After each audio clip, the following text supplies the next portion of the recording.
Hey all, I hope you're doing well. I'm currently at a service station on my way down to the south coast for the History Hit summer party. So with the Ancients team and the rest of the History Hit crew, it is a day of celebration. The team work incredibly hard to make sure that the Ancients keeps pumping out episodes twice a week, every year since 2020. So incredibly grateful to them, as I am to you for listening. Without you, this podcast would not be able to function. Today's episode is all about Seahenge, in my opinion, one of the most extraordinary prehistoric discoveries made in Britain in recent decades. And yet its story feels much lesser known than other monuments such as Stonehenge. And I only learned about this monument a couple of years ago when it was a star attraction of a new exhibition at the British Museum, but it blew me away back then. And so I thought we've got to dedicate an entire episode to its story. Our guest is the one and only Dr. Sue Greene. Sue is a leading expert on the prehistoric monuments in Britain. She's been on the podcast before to talk about Stonehenge, and she's back to talk all things Seahenge. She's a wonderful speaker. This episode was so intriguing, and I know you're going to absolutely love it. So let's get into it.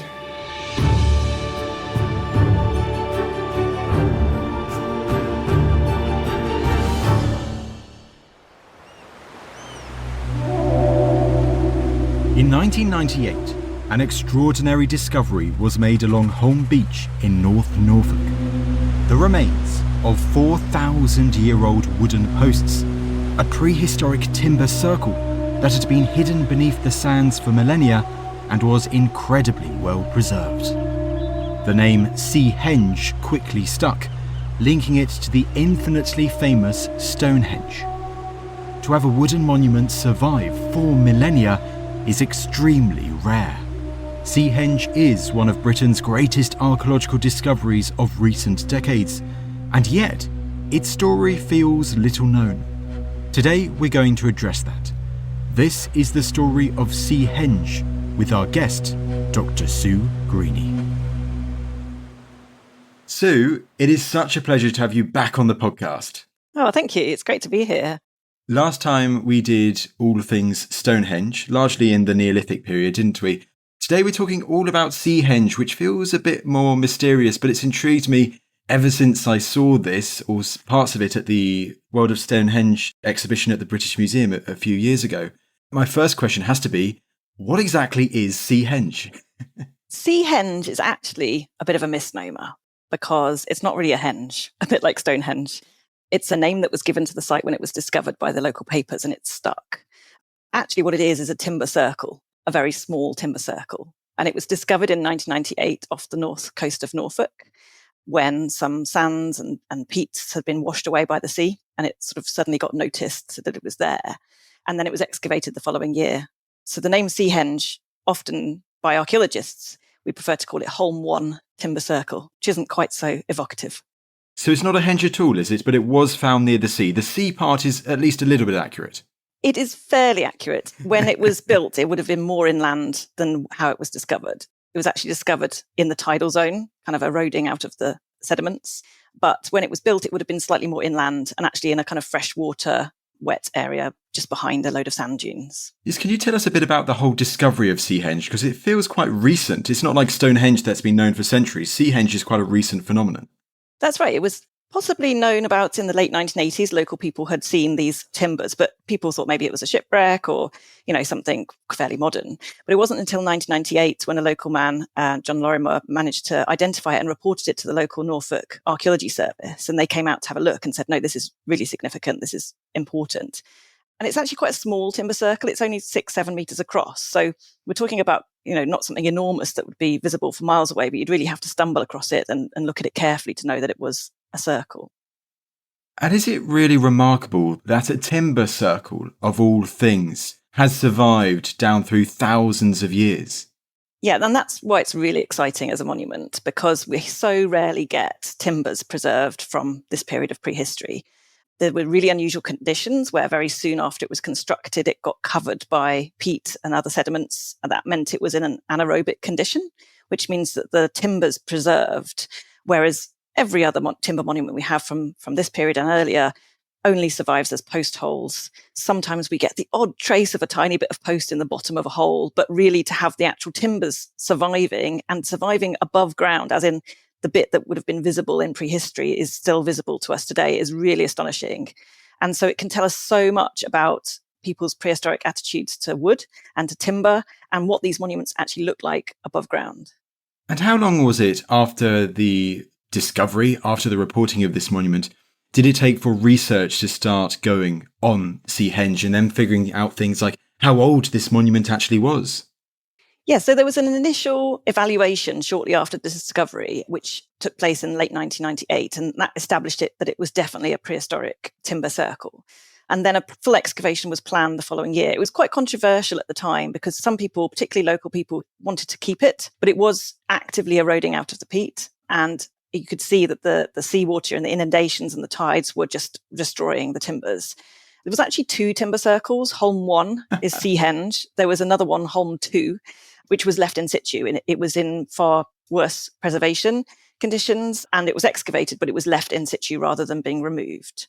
So what they did in 1998 was a rather extraordinary project where they had to excavate between the tides. So they only got about between 1 and 4 hours a day to actually go in and excavate. And they had to use several pumps to make sure that the water was removed from, if everyone's ever dug a hole on a beach, you know that water just appears quite quickly. So it was a bit of an extraordinary project to try and do. And they had to record it as carefully as they could, looking at things like debris from the woodworking that had taken place, making sure that they rescued the timbers. And immediately those timbers were then transported to a local site called Flag Fen, which is just near Peterborough, where they had lots and lots of facilities to preserve the wood. So they put them straight into water tanks so that there was no further decay and they didn't start to dry out and crack. And then really the conservation of those timbers started from then, which is a process of drying them out slowly and using different chemicals to kind of impregnate them and preserve them, basically the same as they do with things like the Mary Rose and things. So that's when the research started, and the amazing amount of work was done on site by Mark Brennand, who was the archaeologist, but also by Maisie Taylor, who is a prehistoric woodworking specialist. So she was able to examine all of the timbers and look for signs of the marks where the axes had actually been used to trim the trees, and looking at the history of, which trees had been used and how they'd been divided up around the circle, and all kinds of really interesting detail about how the monument had been built. Fantastic. So many details that we can delve into. But it also sounds like, I'm just thinking straight away about coastal archaeological discoveries and almost a race against time with the tides and so on. So my mind immediately went to like the Haysborough footprints or something like that, those 900,000-year-old human footprints, the earliest in Britain. Similar with that one, a race against the clock to ensure that they're preserved, that they're recorded. And it seems similarly with Seahenge's discovery, it was done quickly but effectively to then record all of these details. Yeah, I mean, luckily in that part of East Anglia, we have a real cluster of excellent archaeologists who are used to dealing with waterlogged conditions in the Wash and around the kind of the flat areas of Peterborough and things. So the experts were there ready to jump into action. But it was definitely a team effort. And it was, as I said, it was quite controversial at the time. So there was protests at the site during the excavations because people wanted it to be kept in position. Wow. So the archaeologists had to deal with that. And of course, the media, it was on the front page of one of the major newspapers. And so it became, a real place for reporters to go and take photographs and have interviews and things. So they were trying to deal with all that as well as do the best job they could with the archaeology. Well, quite frankly, when a name like Seahenge emerges, it sticks and that gets the media interested, doesn't it? Well, Let's delve into that first part of the research, which is the dating of this monument. This is extraordinary. So how old did they figure out was Seahenge? So Seahenge was built in the late spring or early summer of 2049 BC, 2049 BC. Almost a pinpoint precise date there. That is extraordinary knowledge. It is amazing, isn't it? So this is because because it's timber, we can use a technique called dendrochronology to look at the timbers and look at the tree rings. And this is a really well-established technique for dating timber by counting and looking at the different tree rings and matching that across to known date timbers. So different seasons and different climate change through the years, you can actually basically map this kind of growth of trees. And so they were able to do that for these particular trees. And of course, they had so many posts and also a central large trunk that they were able to get a complete sequence and really precisely date the timbers. When we think of something like Stonehenge or the Ring of Brodgar or other great monuments from that time period or a bit earlier, you see people saying, oh, this would have taken years to build. But if you've got a particular date for Woodhenge, do we think then that it took much less time to build a timber circle like that? Yeah, it's a much, much smaller and simpler monument. There's some estimates in the publications about how many people it would have taken, perhaps 50 people or so working for a couple of weeks. It's really a very short-term thing. And unlike monuments like Stonehenge, for example, it was built in one go, one phase, and then not altered. So unlike other monuments where we see phases of change and lots of different building projects coming and altering and changing and revisiting sites over millennia sometimes, Seahenge is a kind of snapshot, one-off monument built and then very quickly covered. So 2049 BC, is that correct, Sue? That's right, yeah. So about 4,000 years ago it was built. Can you set the scene of what Britain looks like at that time? What should we be imagining with all of these monuments at that time and the monumental world that Seahenge sits in? So that particular date is within what we call the early Bronze Age. So this is a period of time when people have got metal tools. So some of the tools that were used to build the monument were bronze axes, which is kind of bronze is the go-to metal of this period, obviously being the Bronze Age. The early Bronze Age, though, is actually really similar to the period before that, the late Neolithic period, the late Stone Age, in terms of how people are living and their lifestyles at this time. People are generally thought in this period to be relatively mobile farmers and pastoralists. So they have herds of cattle, herds of pigs, sheep and goats. And evidence for settlement from this period is really quite rare. So we think that people are still probably moving on a seasonal basis, perhaps moving between different settlements, relatively ephemeral settlements, so things that don't leave much of a trace behind. This is in contrast to the Middle Bronze Age period, which comes a little bit later when we do start seeing the first roundhouses and the first kind of permanent settlements and farms and field systems and things. So in this early Bronze Age people, in terms of monuments, people are building round barrows. I'm sure lots of listeners will be familiar with the round barrows that you can see scattered across quite large bits of Britain. And this is the go-to monument for this period, really. So that's how they're burying their dead. And sorry, Sue, could you explain quickly what a round barrow is for those who might not know what actually a round barrow is? So in the early Bronze Age, people are building round barrows, which are relatively small mounds of earth, covering sometimes one burial, covering sometimes multiple burials, and often surrounded by a ditch. They come in different forms, bell barrows and bowl barrows, but in essence, they are mounds under which people are buried. And this is a tradition that comes into Britain at the start of the early Bronze Age, so around about 2400 BC, perhaps 400 years or so before Seahenge gets constructed.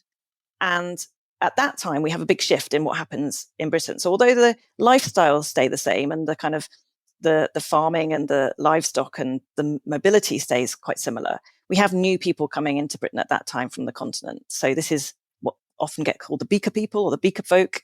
And these people come into Britain at that time with the first metals, with different types of pottery, with probably new ideas about burial and religion, language, all those kind of things.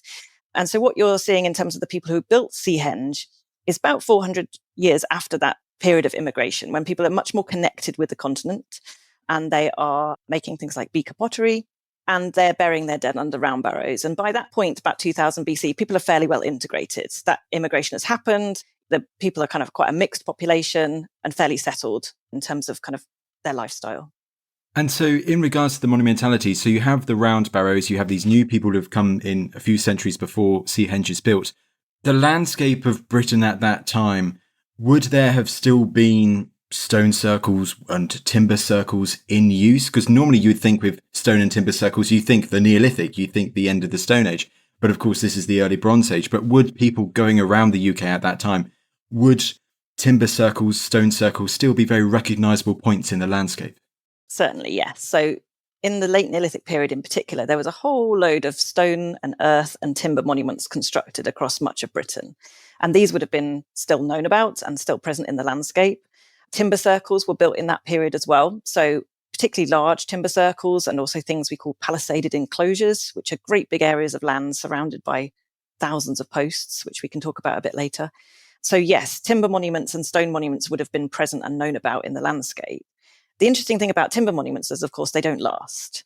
So if you set up a timber post, even if it's a substantial timber post, it's not going to last more than, say, 100 years or so. So what you might have had by this period is a whole series of slightly decaying monuments. If you ever go and on the Isle of Arran a few years ago, they built a replica timber circle and then left it. And it's really interesting to go there and see it kind of part rotten, part fallen down, because that's what might have been quite familiar to people in the early Bronze Age, is these monuments that had been once really spectacular and the center of kind of ritual activities. actually now maybe a bit more abandoned and sort of decaying in the landscape. I guess that goes back to what we were saying at the beginning with how extraordinary Seahenge is that you still have the timber posts surviving.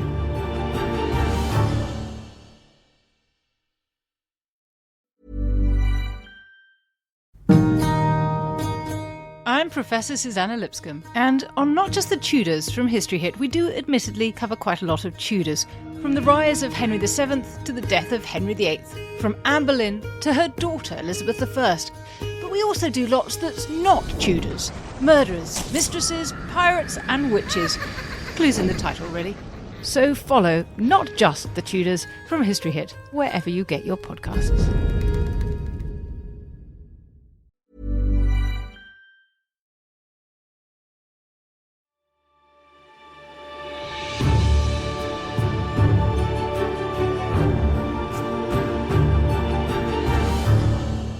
I'd like to ask now about how many examples of timber circles there were in Britain at that time. Is it quite a difficult task sometimes finding those post holes in the soil and trying to identify the remains of where a timber post once stood? Yeah, we do have quite a few examples of timber circles, but you're right, you have to find those through excavation, through geophysical survey. They obviously don't survive above ground anymore. And so we know that people built large timber circles and timber monuments all the way through the Neolithic period. But by the early Bronze Age, a lot of the timber monuments are actually associated with burials. Right. So these round barrows, which are associated with burials, often if surveys are done, they show that there is a ring of pits underneath. So round barrows can be kind of multi-phase in that the first burial might have been just surrounded by a simple timber posts, and then they added a mound later. So what we're seeing is that small timber circles like Seahenge were often associated with burials and were part of the kind of sequence at round barrows. That's a nice hint to where we'll get to later on in the chat when we talk all about its purpose. If we go back specifically to Seahenge now, Susan, can you also give us a sense, you hinted at it earlier as well, of what the landscape around the area of Seahenge in East Anglia, in Norfolk, would have looked like some 4,000 years ago when it is built? So they did lots and lots of environmental work when they did the excavations. So they looked at things like pollen, they looked at the sediments, they looked at survival of things like beetles and all kinds of other really amazing kind of insects and things that get preserved in the sediments. And from that, they were able to tell that Seahenge had been constructed in basically a sort of freshwater, sort of boggy area. Not that far from the coast, but not right on the coast, because of course the Norfolk coastline has changed since the Bronze Age and has become more inundated. And that means that it was built on relatively dryish land, but perhaps just at the interface where the dry land was becoming wet. And what we know is that nearby there was quite a lot of oak woodland. And so the timbers that were actually used to construct the circle were probably from the very local area. Well, let's now explore those timbers themselves, Sue, and explore the monument itself. So it feels like Seahenge is made of two particular parts, the outer ring and then the centre. It's almost like we did with Stonehenge, where we talked about the various parts of the monument in our chat. Let's start with the outer ring first of all. Can you tell us about that? So the outer ring is 55 timber posts. Originally, they would have perhaps been 2 to 3 meters tall, but when they were actually excavated, they are up to a meter in length, still surviving. And basically, these are trimmed, smallish trees. So they are perhaps 50 to 100 years old or something like that. All oak. The whole monument is built of oak. And they were set in a circle. It's actually a very sort of slightly oval shape. It's about 6 meters by 7 meters. And these were set very close to each other, so almost forming a complete continuous fence line. And they were set up with the bark still on the trees, and they were split posts. So they were sort of half moon shaped posts. And they were set up with their bark on the outside of the circle. So if you would look at the monument, it would almost be like looking at an enormous tree because they were set up very close together. Access was provided. One of the posts was a little fork. It was a forked branch, so a tree that had forked in two, and you could have stepped between those two to get access to the inner part of the circle. Really interestingly, the analysis they did of these posts afterwards showed that several of them had come from the same trees. They think maybe 15 to 20 trees were used to build it.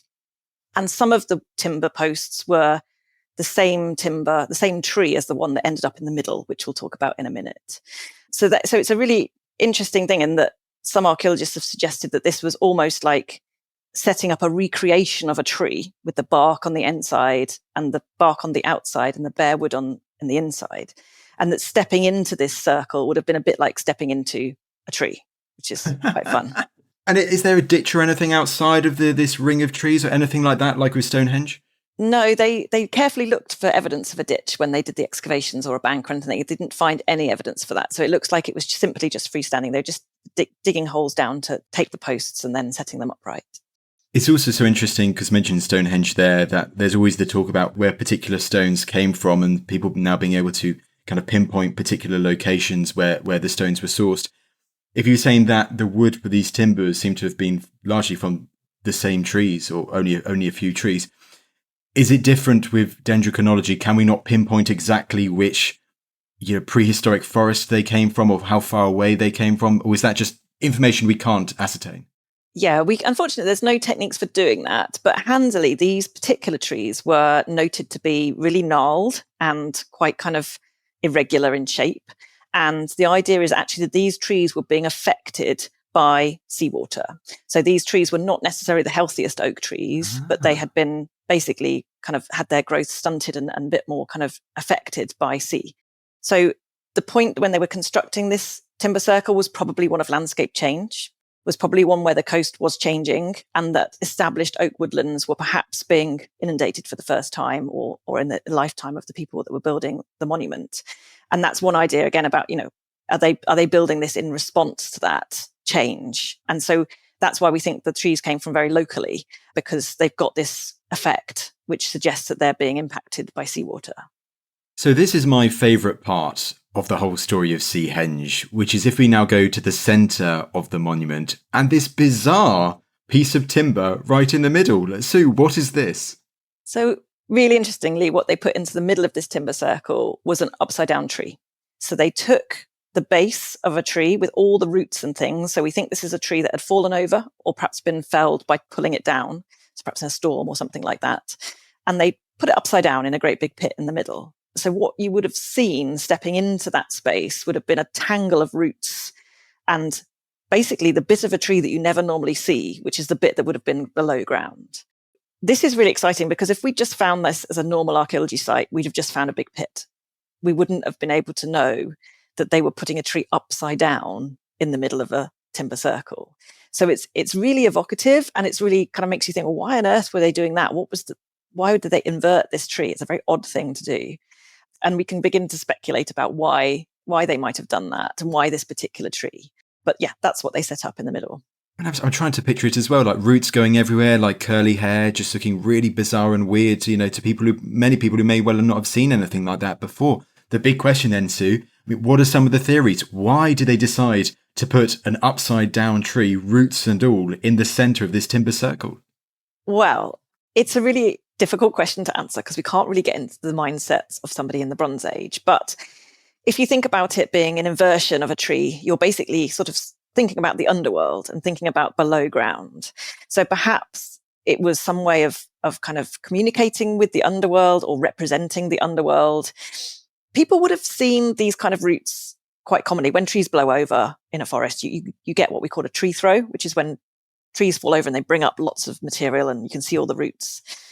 But to have that completely upside down suggests that, the rest of the tree almost is below ground and that you've completely inverted your world. So perhaps it's to do with communication with underworld spirits, or perhaps it's to do with rituals that relate to the trees themselves. So trees are amazing metaphors, even in the modern world, about growth, about maturation. Oak trees in particular, they last 600, 700 years easily. So they're far outlast a human lifetime.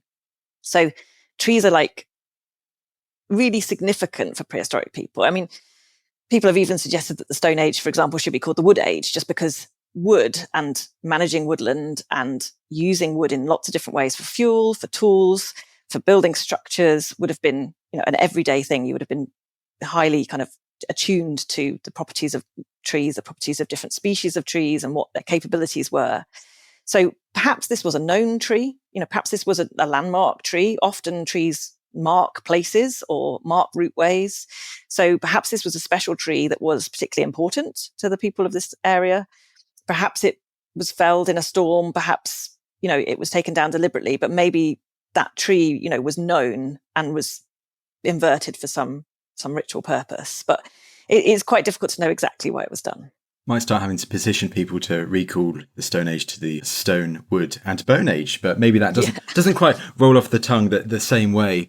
But when we get to the Iron Age, I remember, certain Roman writers, I think Julius Caesar does as well, talks about when exploring like Iron Age Britons and so on, their love of the forests, sacred groves and so on, the importance of nature and natural areas for them and their beliefs. Do we think there could have been a similar idea with these early Bronze Age people? Do we know what Bronze Age people thought about trees? I never thought I'd say that question, but here we go. In archaeology at the moment, there's people who are really keen on the idea that people in prehistory wouldn't have known the difference or recognized the difference between nature and culture in the same way that we do. And that actually trees would have been seen as living beings to be, negotiated with or perhaps placated. We know that, for example, some Native American tribes had, before they felled a tree, they would make offerings to it. They would, ensure that things were done in the correct way. That because, taking things from the environment was about giving back as well as just exploiting things. So it's quite possible that people had really interesting and direct relationships with trees and that they would have seen trees as living beings that had to be involved in social relations in some way or another. So we can't know that for sure, but certainly some of the activities that people did throughout the prehistoric people in relation to trees may suggest that. So, for example, in archaeology, we often find tree throws. So basically the great big pits where a tree has fallen over and then often things get deposited in those hollows. So we have examples, for example, from the Avebury landscape where an aurochs bone was stuck upright into a tree throw hollow. We have other examples where lots of bits of pottery and things get deposited in these places. So, people are making offerings potentially to the underworld or to the tree itself or something in relation to the forest. And so there's a real suggestion that people would have had a much more intimate relationship with woodland and with trees than what we have now in the modern world. And so what do we think then? If it is the Bronze Age, if we believe trees are very important to these people, if Seahenge, it isn't as grand as one of those earlier monuments like Stonehenge, but evidently still important.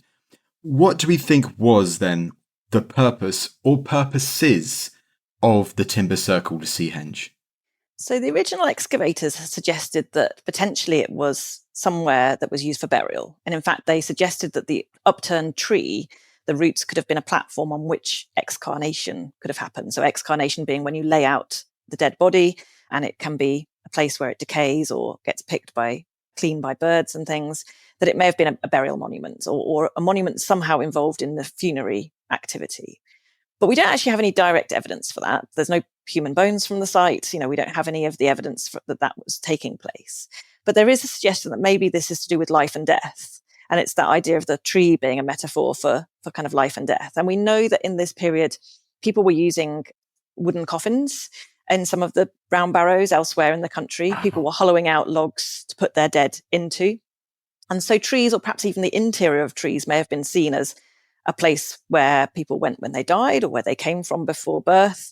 And so there's this idea that, timbers and trees may have been sort of involved in some sort of life and death rituals. The other thing, of course, is timber decays visibly over time. This is not necessarily a monument that was built to last forever and ever. They knew it would have eventually decayed. In fact, they probably would be surprised that it survived thousands of years. But that decay process, was an observable phenomena where people could visit the site and see that it had been, beginning to decay. The posts would have fallen over, that rotting and animals and things like that would have destroyed the monument. So maybe that was also part of it. The visible decay of the monument was also kind of part of what it was about. But yeah, we can't really say that much more than that. Interestingly, the other timber circle, Holm 2, had a slightly different setup in the middle. So it was another oval, slightly larger of timber posts. But within the middle were two sort of logs almost set in parallel to each other, which looked like they had notches cut into them as if they were going to support something in the middle. And people have suggested maybe that was a coffin or a bier or something related to somebody being placed there for burial. Again, though, we don't have that surviving, so it's only speculation. But it's quite possible that even if these weren't for burial or for excarnation or something similar, that they were related to those funerary rituals in some way. It's interesting that we focused on, the funeral and burial aspect with this monument, and yet with other earlier monuments. Once again, I go to Stonehenge because it's the most famous one, but we were recently at Newgrange Passage Tomb and did Mace Howe a couple of years ago up in Orkney. There's always talk about a link to the solstice or a solstice alignment, that idea of the astronomical interests of these early farmers. Could there be any potential astronomical link with Seahenge? Yeah, there is some indications that an alignment to the solstice was important. So that forked trunk that I mentioned, which was kind of the entrance into the timber circle, was on the southwest side of the circle. And directly opposite, there was one post that was with its bark facing inwards rather than outwards, like all the other others. And that was to the northeast. And those would indicate the solstice directions. So the sort of summer sunrise in the middle of June and the midwinter sunset. So that orientation is quite common. That general orientation is often seen in timber monuments from the late Neolithic. So it's sort of no surprise that there's a hint of it here at Seahenge as well. It's such a small monument, though, it's only 6 meters across, that you're not talking about a kind of an alignment through which you could actually precisely see and observe solstice events. So it's probably much more what we see more generally with monuments in the late Neolithic and early Bronze Age, which is that they're sort of aligning their monument to their cosmos, to their key directions, but it's not a precise observation monument. It's more about just making sure that it fits and it's in the right way. Interestingly, just on either side of that one post on the northeast side, some of the timbers there were actually the timbers that had come from the central tree. And they were squared off slightly differently to the other posts. Instead of being split, they were actually kind of cut down to be large sort of timber square posts. So that suggests that also that part of the monument was significant and they were marking that out in some detail to refer to the central tree being in that direction. So yeah, there's a lot of detail in just looking at the timbers and working out which trees they come from that kind of tells us that difference, that astronomical alignment might have been important. Being a bit spiritual here, but bear with me in this, but if you were going into the monument itself, past the ring of timber posts with the bark pointing outwards, I know that with some stone circles, for instance, when I went to see the Ring of Brodgar, the massive stone circle up on the Orkney mainland, how there may well be a sense that you're almost going from, I don't want to say one realm to the other, but going almost into a closed off space when you entered past the ring of stones. Do you think there could be something similar with the bark pointing outwards and the inverted tree in the middle? Could there be this idea that you were walking, if you walked past the outer ring, you were walking into almost a different world in their mindset? Yeah, definitely. I think so, particularly because the posts were so close set, you couldn't have seen out and people couldn't have seen in. So it would have been a very enclosed space. And in fact, the people who visited and were part of the excavation did say it had a particular feel to it. It was very kind of enclosed. You couldn't hear, it was some muffled sounds from outside and that kind of thing. So it was very much a different world, but also a really small world. If you think it's only 6 meters across and you've got this great big oak tree upside down in the middle of it, you'd have had to kind of edge round. There wouldn't have been room for that many people inside this space. It's a very intimate space. So whether that meant that only certain people could go in, or perhaps it was only a certain family that was involved, in the construction and the use of it. So it's a much more, I guess, intimate or small scale monument than a lot of the ones that we're more familiar with. And does that affect the acoustics at all as well? If all the timber posts are close together, surrounded, if you're inside, I know once again it's quite difficult to envisage, well maybe not, but the fact that you've only got one timber circle surviving with the posts, would that have affected the acoustics when you went inside too? Yeah, it's a really interesting question. It probably did. And in fact, I'm working at the moment with some acoustic specialists to think about Woodhenge, which is another timber circle from prehistory, which using computer modelling and digital model to recreate the timbers, what that would have done to the acoustic. So it's certainly a research question that would be really interesting. And in fact, for Seahenge, because we have got the surviving timbers, we actually could perhaps do some modelling on that. But I don't think that's ever been done yet. So research question for the future.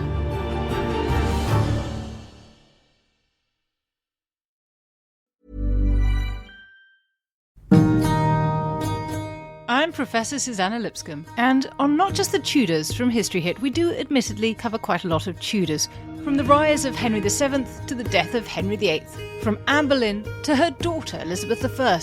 But we also do lots that's not Tudors: murderers, mistresses, pirates and witches. Clues in the title, really. So follow Not Just the Tudors from History Hit, wherever you get your podcasts.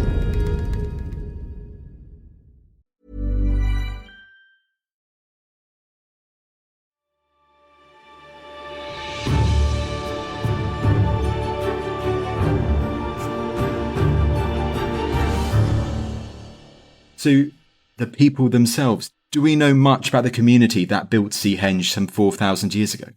Not really. We know it was a small group, an estimated perhaps 50 people or so involved in there's quite a lot of work involved, even though it's a small monument, felling the trees, cutting them up. We know that quite a lot of them had trimmed bases, so they weren't just cutting them and getting a kind of classic V shape that you get when you fell a tree with an axe. They were trimming them quite well. And so there was a fair amount of effort involved. We think they're probably local. They were obviously well aware of the changes to the coastline and were building these monuments probably in reaction perhaps to what was happening to their changing landscape. There's an idea that perhaps they were building these monuments to kind of placate the gods and say, no, we don't want to lose our landscape, or we don't want to lose this lovely forest that's disappearing into the sea, who knows. But we know that there are some other early Bronze Age round barrows very close by, just inland. So there were certainly communities that were there and burying their dead in round barrows in the local area. But this is the timber monuments are slightly different, being in their location near the coast, and also them being not barrows necessarily, but these timber structures. So we know that they were using metal axes by this time, which feels unusual when we're thinking of timber circles and stone circles. I know you mentioned that, of course, we're in the Bronze Age now, but surely it takes some time for metalworking to pass down to some of these communities. But we know for a fact that this community had access to bronze or copper. I don't know. Please explain, at that time to create this monument. Yeah, so metalworking arrives in Britain around about 2400 BC, and the first metal artifacts are copper and gold, and they're very much decorative. They're small artifacts that get placed into burials, like little earrings and hair tresses, and copper axes, which wouldn't have actually been that much use. If copper is very soft, it wouldn't have been particularly useful compared to the stone axes that they were used to using for things like felling trees.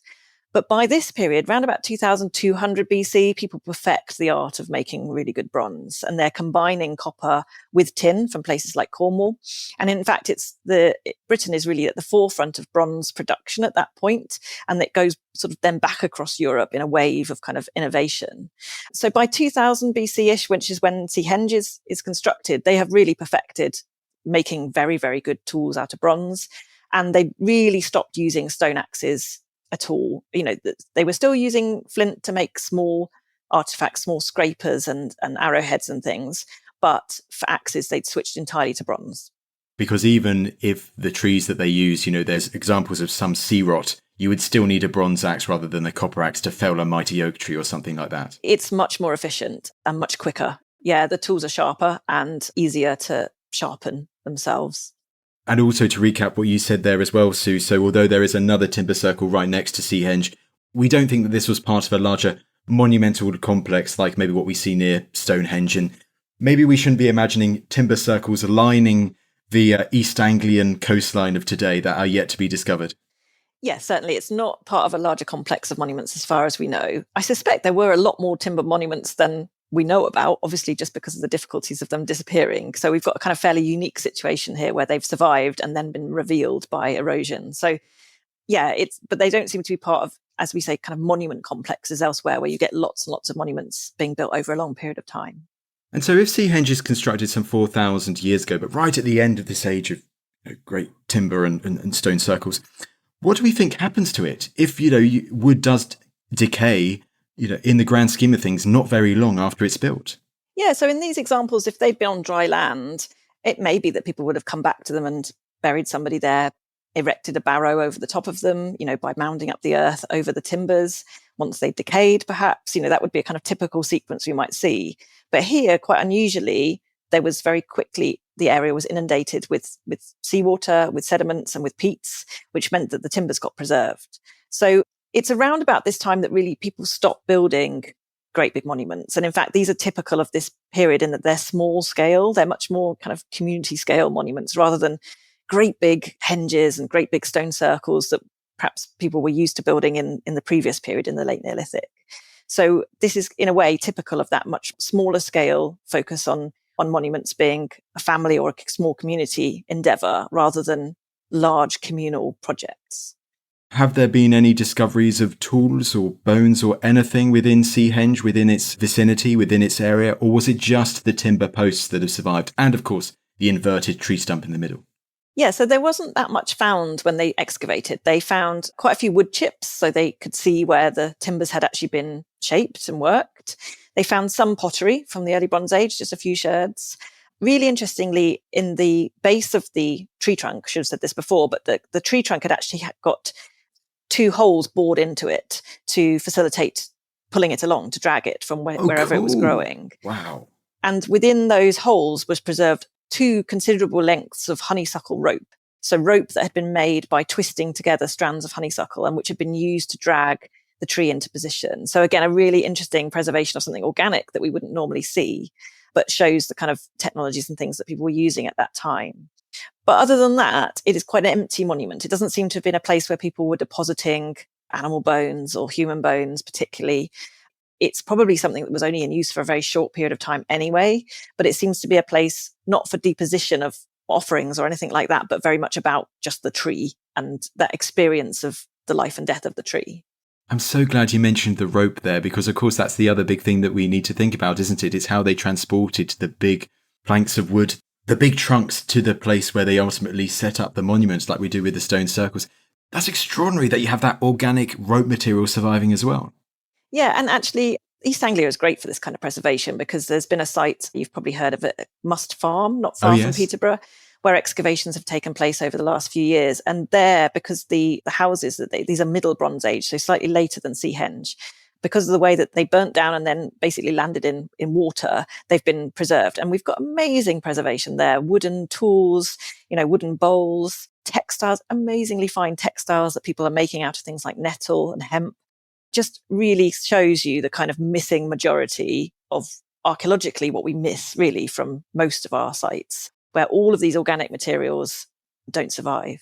I did not realise that Peterborough was such a rich area of Bronze Age archaeology, but I must go and visit Must Farm in the future because that's another of those extraordinary sites. Yeah, go to Flag Fen and see. I think Must Farm itself is now under a quarry, so you can't visit the site itself, but the actual artifacts and things are on display, I'm sure, in the Peterborough Museum and things like that. Given that it was only discovered some 20 years ago, and given how much research has been done, the fact we have the timber posts themselves surviving, do you think it's almost inevitable that with more scientific advancements, with more research, that we can learn even more about this monument and how it fitted into that Bronze Age world 4,000 years ago? I think there's certainly a growing awareness that timber monuments were really significant. Lots and lots of kind of antiquarian research has focused on the stone monuments because they survive. But actually, we can't really understand the stone monuments, including Stonehenge, unless we know about timber monuments too. A lot of my research focuses on timber monuments from the late Neolithic period, and that's doing things like really detailed radiocarbon dating to establish the chronologies of these monuments. And the things that they're building out of timber in that period are absolutely extraordinary. Great big enclosures with 1,400 posts, huge, great big tree trunks used to set up and create monuments, which are just as much effort and just as much energy and resources needed as for a stone monument. But because they don't survive above ground, we haven't really been focusing our research in that area. So it's certainly somewhere that there's much more research to be done. And in terms of the techniques that we're able to use, things like dendrochronology, radiocarbon dating, and really detailed analysis, careful analysis of things like tool marks and how these timbers were used and shaped, and is certainly an ongoing area of research, particularly for sites like Must Farm. It's just extraordinary to see how much people understood about the different qualities of different species of wood, how they were managing woodland, how they were just real experts in using wood and timber to its full extent. I'm never a huge fan of using the word unique, but I guess in terms of the fact that it has survived and its preservation does make Seahenge feel that way in regards that, that you do have the timber posts surviving. Sue, do you think there's any chance that we might see future Seahenge equivalents emerging, being discovered in the future? Could there be other ones within, coastal areas today below the sand that have survived because of that? Any chance of that, do we think? I think so, yeah. Certainly Norfolk and Lincolnshire coasts are eroding at some rates. And there's also other areas, the Severn Estuary, for example, south coast of Wales, where we've got extraordinary preservations of things like Mesolithic fish traps and other activities that were kind of happening on the coastline. So I wouldn't be surprised to see other small timber monuments like this emerge at some point in the future from one of those coastlines. And things like the Haysborough footprints that you mentioned early on, a lot of these coastal peats and intertidal wetlands and things do preserve extraordinary evidence from, millennia ago in terms of the human occupation of Britain, but also relatively recent, interesting timber things, wooden boats, for example. You mentioned you'd done a program about Newgrange. There was a log boat found recently in the Boyne, which had been preserved in the river, not on the coast necessarily, but a boat from the same period that Newgrange was constructed, which again was a chance discovery. So there's certainly lots more preserved wood out there for us to find in future. Sue, this has been such a wonderful conversation. Lovely to have you back on the podcast. Is there anything else you'd like to mention about Seahenge before we completely wrap up? No, just that if you want to see Seahenge, it's on display in the Lynn Museum in King's Lynn. So if you want to go and have a look at the timbers yourself, then go and visit. I can't believe I forgot that. Absolutely. Great to mention that as well, Sue. It just goes to me to say, what a pleasure. Thank you so much for taking the time to come back on the podcast today. Thank you. Well, there you go. There was Dr. Sue Greene talking through the extraordinary story of Seahenge. I hope you enjoyed this episode, shining a light on what I think is one of the most extraordinary prehistoric monuments ever discovered in Britain. Thank you for listening to the episode. Please follow The Ancients on Spotify or wherever you get your podcasts. It really helps us and you'll be doing us a big favour. If you leave us a rating as well, we'd really appreciate that. If you also want to hear about my thoughts, what I thought about that episode, I'm starting to put up videos on my Substack, and the first video is my reaction to this episode all about Seahenge. So if you want to hear my thoughts, a bit more about what I thought about the episode, then head over to Substack and you can see that there. Don't forget, you can also listen to us and all of History Hits podcasts ad-free and watch hundreds of TV documentaries when you subscribe at historyhit.com/subscribe. Now that's enough from me, and I will see you in the next episode.